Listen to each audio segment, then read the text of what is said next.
Good afternoon, everyone. Okay. So this afternoon, President Biden welcomed the President of Indonesia to the White House. The two leaders commemorated 75 years of diplomatic relations and discussed global challenges, including Gaza and the South China Sea. As the world's second and third largest democracies, the United States and Indonesia share a commitment to addressing evolving challenges and capitalizing on emerging opportunities. The leaders also discussed sustainable approaches to food security, clean energy, democracy and pluralism, regional peace and stability, and people-to-people ties, as well as advancing our cooperation and humanitarian aid and disaster relief. And earlier today, President Biden also welcomed President Herzog of Israel to the Oval Office. You heard from the president himself. His commitment to Israel's security is ironclad, and our two countries share a deep friendship. We will have a readout later today on their meeting. And with that, Will, you want to kick us off? Thank you. Yeah, I have two questions. Will President Biden meet with President Xi during APEC or the G20? I don't have anything to share with you at this time. We'll certainly will have more to share on the details of his visit to Peru and also Brazil. As you all know, we're leaving on Thursday. We'll have more to share, and as we normally do, we will have press calls for all of you to get some details on the trip, on the one of his final ACONUS trips, as you all know. But I don't have anything to share on a phone call with President Xi or a meeting with President Xi. On another topic, why does President Biden feel compelled to invite President-elect Trump to the White House and continue a tradition that wasn't followed 4 years ago? Is it possible that the politics in this country have sort of evolved past the norms? I mean, look, that's an easy question to answer, honestly, when it comes to why President Biden is doing this, because he believes in the norms, he believes in our institution, he believes in a peaceful transfer of power. You heard him speak to this directly just last week when he was in the Rose Garden 2 days after the American people made their decision on this election. And it is important to him. It is important not just because it's important to him, but it's important to the American people. He said the American people deserve this. They deserve a peaceful transfer of power. They deserve a smooth transition. And that's what you're going to see. He reached out to President-elect Trump and asked for a meeting, for them to meet in the Oval Office. You're going to see that tomorrow. That is what is the norm. That is what is supposed to happen. And also that's what the American people deserve.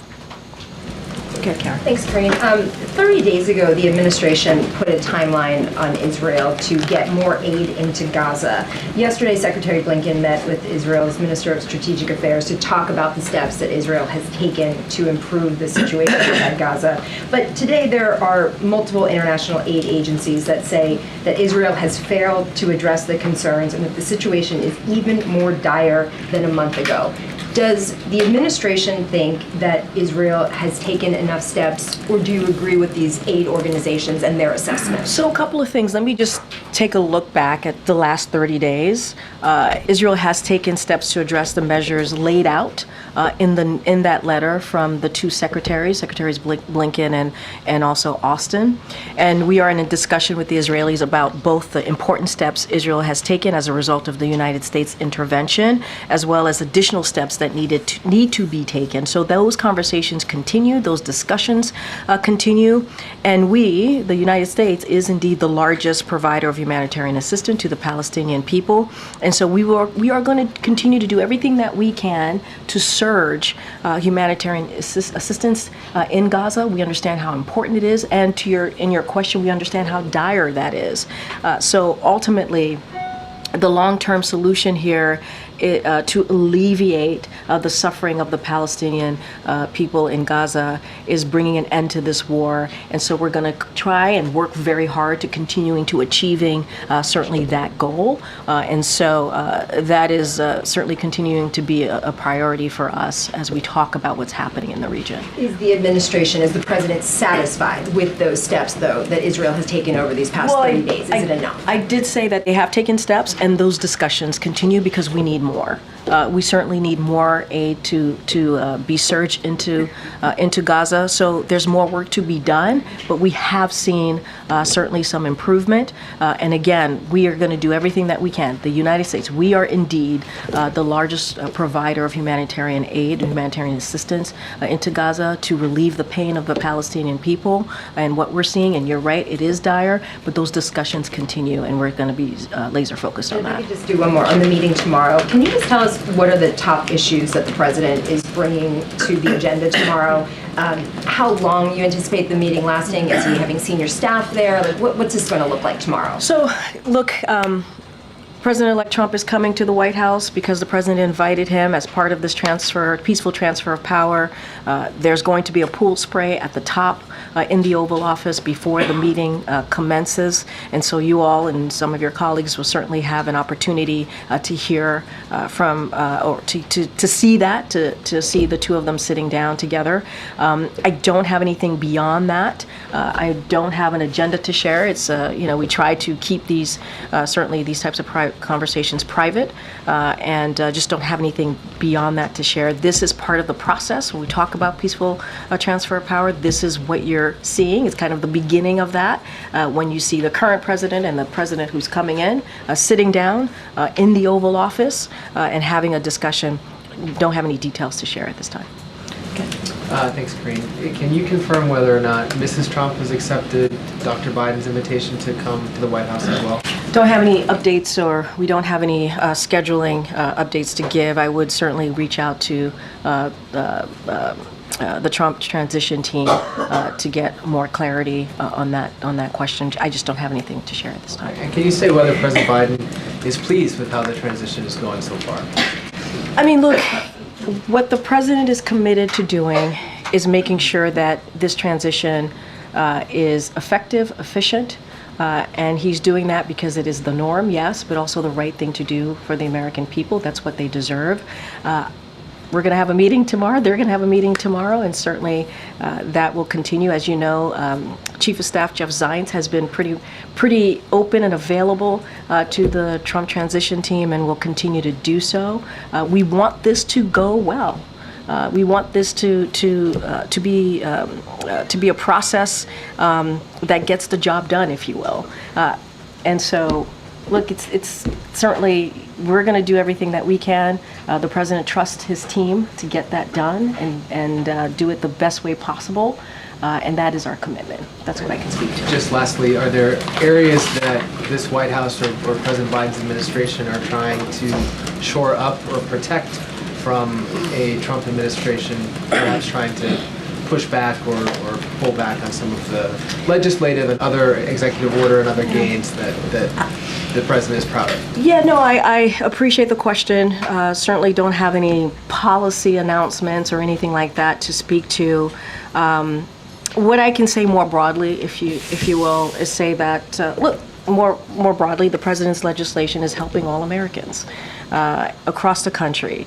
And what we would say is that we saw what happened when Republicans in Congress tried to repeal, for example, the ACA, Affordable Care Act. They tried to do it more than 50 times. It was something that they were so laser focused on. And meanwhile, the ACA, the Affordable Care Act, was incredibly popular, became more and more popular. And under this administration, we expanded the Affordable Care Act so that millions more Americans could get that benefit, get that care that they so very much needed. And we can't forget that if you think about beating Big Pharma, if you think about lowering costs, if you think about CHIPS and Science Acts, those policies are overwhelmingly popular. And so I think if they were to try to do that, Republicans in Congress were trying to do that in the next Congress, the country would speak out. They would make themselves speak out really loud and clear about taking away legislation, obviously, that are now laws that are helping the American people, whether it's creating good paying jobs, whether it is attacking climate change in a way that is going to be effective, the most progressive climate change legislation that the president was able to get done, making sure that Medicare is able to negotiate to lower costs. All these things matter to the American people, are incredibly popular. and they've tried to repeal that and go after that, I think the American people have something to say about it. Ms. Green, just one more on tomorrow. Do you Sure. know if President Biden has a message that he would like to convey either to the former president or the American people, just given the unique Yeah. setting we're talking about? And just in terms of the choreography tomorrow, do you know if the former president will go to the Sticks? Will he be free to roam? So I would leave it to free the room. I would leave it certainly to Trump's transition on whatever engagement that he'll have with all of you. That's certainly up to him. And I do appreciate the question because he has a very clear message to the American people, and not to sound like a broken record, but this is indeed true. He wants to show the American people that the system works, right? To trust on the institution, to trust that the norms do matter here, to trust that he is showing by leadership what a transition, a peaceful transition looks like. Hopefully an efficient, effective transition looks like, a smooth transition looks like. And that is the message.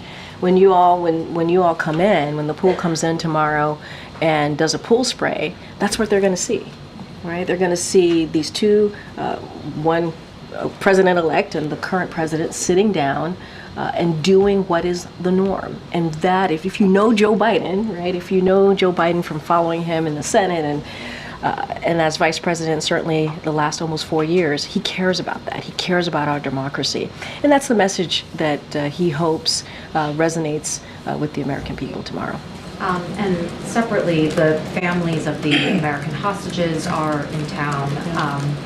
Should they, at this point, have any reason to hope that their loved ones will be released before the president's term is up? I mean, the president is committed to continuing to do the work to get families home, to get all of the hostages home, including American hostages, obviously, all of the hostages. And that is his commitment to the families. As you just stated, the families are here. They met with National Security Advisor Jake Sullivan this afternoon. They've had regular engagement in meetings with Jake Sullivan, but also many other members of the team here. And we're going to continue to do the work to get the deal done. And if anything, there's more of an imperative to get that done, right? We want to make sure that we get them, get their loved ones home. And so that is our commitment. It doesn't change at all. If we are continuing to be eager to get that done and working around the clock as we have for this past more than a year now, more than 400 days. And so it doesn't stop our commitment. It doesn't stop us from trying to get that done. You said he's committed to doing the work and, Continuing to do the work, and the White House is working around the clock. What does doing the work right now look like? What is working around the clock? Trying to find ways that we can get to a deal, right? As you know, Qatar is very much involved. Egypt is very much involved. They're doing their part of the negotiations, and we want to pursue. And we believe there's a number of ways, numbers of initiatives to secure that hostage deal, to release those hostages, and we're going to work through it. We're going to continue to do that work. And that's what we can say is our commitment, and will continue, has been our commitment, and continue to do so. Thanks, Corinne. I know you don't want to get too far ahead of the conversation, but I did want to point to something that Jake Sullivan said over the weekend. He said that President Biden would have the opportunity over the next 70 days to make the case to Congress and the incoming administration that the United States should not walk away from Ukraine. So is foreign policy going to be on the agenda for tomorrow? Ukraine specifically, Israel's war with Hamas? I'm not going to get into the details of what's going to be discussed tomorrow. That's not something I'm going to get into here. But look, you heard from the National Security Advisor, Jake Sullivan, our commitment to Ukraine. I mean, that is something that we have showed for almost, 3 years since Russia's aggression into Ukraine. And you saw the president's leadership, global leadership on this. When you think about making NATO stronger, when you think about the partners and the alliances that he's been able to bring together, more than 50 countries have gotten behind Ukraine, and continuing, we talked about this on September 29th when we were talked about surging aid into security assistance aid into for Ukraine so that they are able to beat back Russia's aggression. So you've seen our commitment. We've been very clear. We don't even need to say that privately because we've been very public about that. And getting to, just went back and forth about making sure that we get a hostage deal. And so that we can get hostages home, all hostages home who have been held by Hamas. And let's not forget Lebanon. We want to make sure that we get to a deal there too, and we're negotiating there. Those negotiations continue. And so our commitment has been very clear, and our global leadership, this president's global leadership, has also been very, very, very prominent, if you will, on the global stage. And does the White House have any concerns about the number of foreign leaders who have been in conversation with the incoming president, even as President Biden heads to the G20 in the next few days, as well as Lima? So here's the thing. He's the president-elect. Every president-elect receives calls from world leaders, takes calls from world leaders, has calls from world leaders. It is not unusual. I don't have a comment beyond that. Any specifics or details, that's something for the Trump transition to speak to. Kent Will. Just briefly, a follow-up. Is the president, is he receptive of what the Israelis are doing to push humanitarian aid, or is he happy with what they're doing now? I mean, I don't have a different answer for you to what I was asked by Karen. We are having those discussions. We've seen some improvement over the last 30 days. We want to see more because there is a dire situation happening in Gaza. Also, the U.S. has been leading in getting humanitarian aid, and so those discussions continue. We want to see more, and we're going to continue to have those discussions. And just briefly on Haiti, with the situation there, do you have any statement or reaction to what's going on there with the violence and those being targeted at this point? Yeah, so look, we're certainly, as it relates to the commercial flight, very recently, the gun shots that were reported, so we're certainly concerned about the increase of violence in Haiti. And as it relates to commercial flights and what occurred there, the airport, Toussaint Louverture Airport, operations are temporarily closed until November 18th. And so certainly the airlines could speak more to that. But we are definitely certainly concerned by the increase of violence, and we'll continue to work with, as you know, there's a new prime minister that was named and recognized by the TPC, the Transitional Presidential Council. And so so we're going to continue to work with them, and hopefully we can get to a better place. Thank you, Corinne. Did President Biden invite Vice President Harris to this meeting with Donald Trump tomorrow? This is a meeting with the president and the president-elect. This is the norm, that the incoming president and the current president sit down in the Oval Office and have a discussion, and that's what you're going to see tomorrow, is the norm, what we normally would see when we are talking about a peaceful transition of power. President Biden says that he's not going to pardon his son, Hunter. Is he going to ask Donald Trump to do that? I don't have anything else to share about that. I'm not going to go down a rabbit hole on this. I've been very clear. The president's been very clear when we've been asked this question. And we know that at some point during the last Trump transition, then President Obama warned Trump that the biggest threat to the U.S. at the time was North Korea. Is President Biden going to run through what he sees the biggest threats to the country are with Donald Trump? I am not going to get into a specific agenda of what they're going to discuss. And this is very much to the question that I got from MJ. What does the president what's the message he wants to send tomorrow? And it is to the American people. The importance of keeping the norms, the importance of having a transition that is going to be efficient. This is what the American people deserve. And that's the message. And I think when you all come into the Oval Office tomorrow, you do the pool spray, you capture that moment. That is an important message to send to the American people. That's what the president cares about. I'm not going to get into details about any conversation or agenda. And we know that today, a week after the election, President Biden and Vice President Harris had a private lunch. How awkward was that? I don't even understand. Why would it be awkward? Because Why would it the be president awkward? got squeezed out for Why would her, you- and then she kept him at arm's length, and then she lost, and now she's Why back. would you characterize it as awkward? They have regular lunches.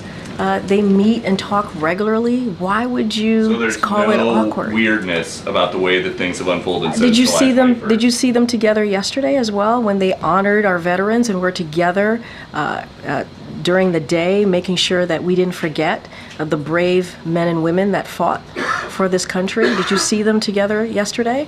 Did you see the show of force together?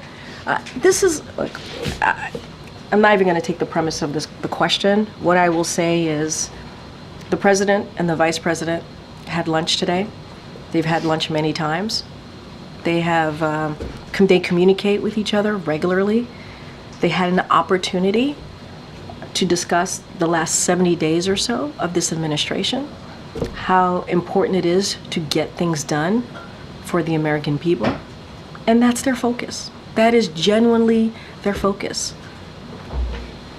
Yes, Patsy. Thank you, Corinne. On his prayer with President Prabowo, the president said that he will discuss the issue of South China Sea and advancing a free and open Indo-Pacific. Was he specifically referring to a deal that Indonesia signed a few days ago in Beijing that could be read as a de facto validation of China's 9-dash line that marks its extensive territorial claims in the South China Sea? And how concerned is the administration about this? So we continue to encourage Indonesia to work with their legal experts to make sure any agreement they make with the PRC is in according with international law, especially the UN Convention on the Law of the Sea. I don't have anything beyond that. I read out at the top more broadly what they were hoping to accomplish, what they were going to talk about. You just mentioned Indo-Pacific and China Sea. As it relates to this particular deal that was signed with Indonesia and Beijing, we are just going to continue to encourage that they really work with their legal experts. So is that a statement that the administration believes that Indonesia is not complying, that the I agreement is don't not have complying? anything beyond that. I don't have anything beyond that. And I know that you said on your topper that there will be more briefing before the president leaves for APEC and G20. Well, yeah, we'll have our usual, like we normally do ahead of an ACONUS trip. We'll have a press call, so you all will have more details on what those few days will look like abroad. But just broadly, Corinne, what would be his message, obviously, to leaders concerned about U.S. positions on various global issues? And is he expecting that his conversation with President-elect Trump tomorrow to inform him on how he would speak to world leaders about these various issues? Again, I'm not going to get into details. I understand the curiosity and the kind of excitement on what's going to happen tomorrow. I don't want to get ahead of the fact that tomorrow is also part of the process that the president wants to send out to the American people, having that peaceful transition of power. Not going to get into details or even an agenda of what they're going to speak to. As it relates to the president and the global stage, that's what you're going to see when he is in Peru and Brazil. The president, again, on that global stage, he's going to continue to talk about and focus on the progress we've made in the last 3 years plus, on an array of important issues that matter to the people who will be there, to all the world leaders who will be there, whether that's continuing to strengthen our alliances and partnerships, standing with Ukraine and standing up against Putin. And also, as we were talking about, a range of issues when it relates to from Indo-Pacific to also the Middle East. That's what the president is going to focus on, and I'm going to let the two leaders, the president and the president-elect, have their private conversation. Not going to get ahead of them. They deserve that, but certainly we are indeed sending a message to the American people. That's what they deserve. They deserve this process, and that's what you're going to see tomorrow. Briefly, on Francesca's question, just to hone in, I know that you say that the president-elect can have these conversations with these world leaders who It's call and not congratulate unusual. him. No, it's not unusual. But does the president have specific views on the president-elect potentially conducting foreign policy on these calls? I'm not going to get into hypotheticals. I'm just not on what's happening or being said on these calls. I'm just not. It is not unusual for a president-elect to have conversations with world leaders. That's what's happening. I'm just not going to get into hypotheticals. Go ahead, Gabe. Thanks, Corinne. You mentioned a little bit ago that several countries were still working together to secure a ceasefire deal, and you mentioned Qatar and Egypt. Didn't Qatar pull out of mediation? Its mediation? Yeah, and I will. I appreciate that. I will let Qatar speak to their own decision. I'm not going to certainly speak to that, and I'm not going to get into any other private conversation. What I said is that what I'm trying to convey is that we're going to continue to pursue certainly a number of initiatives to get the hostages home to their families. That is an ongoing work in progress, if you will, and that's going to be our focus. But doesn't that change, that Qatar pulling out of that mediation role, doesn't that signify that these hostage talks are very far off? And so, look, Qatar is going to have to speak to whatever decision that they made. I'm not going to speak to that. I'm not going to get into private conversation. What I'm trying to say is we're going to continue to pursue a number of initiatives, continue those conversations on how to make sure we secure the release of hostages. That is ongoing. That is certainly ongoing. And so not going to, we're very careful. We don't negotiate from here, not going to negotiate from the podium, but certainly the work is ongoing. And back to the humanitarian aid in Gaza that you discussed earlier, that was a U.S. deadline. That was a month ago. Yeah. You said that Israel has taken some steps, but among those steps are the U.S. had asked 350 humanitarian aid trucks a day. We're nowhere near that point. Is the U.S. essentially giving Israel a pass when it comes to humanitarian No, aid? absolutely not. I mean, that's why the conversations continue. The discussions continue. We have seen Israel take some steps to address the measures of getting the measures laid out that were in the letter. We have seen that. But is that acceptable? We want to see more. That's what we want to see. That's why those discussions continue. Just because we hit the 30-day mark doesn't mean that we go home and don't finish what we are trying to do here, which is getting and surging more aid to the Palestinian people. We understand how important it is. We understand how dire the situation is, and that's what we're going to continue to do. And at the same time, and you've heard us say this, the best way to deal with this, the best way to alleviate the suffering that we're seeing of the Palestinian people in Gaza is to get to a deal here. And we're going to continue to be laser focused on that. And finally, has J.D. Vance been issued an invitation to the White House either tomorrow or in the future? I would have to refer you to the Vice President's office. We don't have anything for you at this time, but the Vice President's office can speak to that. Okay. Thank you. You said shortly after the election that one of the priorities for the president legislatively was going to be about judges and judicial nominations. Yeah. Can you talk about how you're preparing for Congress to return and then these next couple weeks as you try and make your final imprint on the courts? So I will say that's something that we've been doing throughout the almost 4 years. This push is making sure that these qualified judges get through. And so there's really nothing new to the process. It's just a continued focus that we want to make sure in the next 70 days or less now that we want to make sure that happens. And it's important to the American people. And this is not a partisan issue. This is bipartisan. And we have seen this in other this type of period of time, in other a transition period, if you will, where the sitting president has been able to get some judicial judges go through, and that's what we want to see Congress. We want to see Republicans and Democrats come together, as they have, to get these key judges through. Let's not forget, we're talking about what's right for the American people. We don't want to see, backlogs, if you will, when it comes to getting criminal cases through. This is the norm.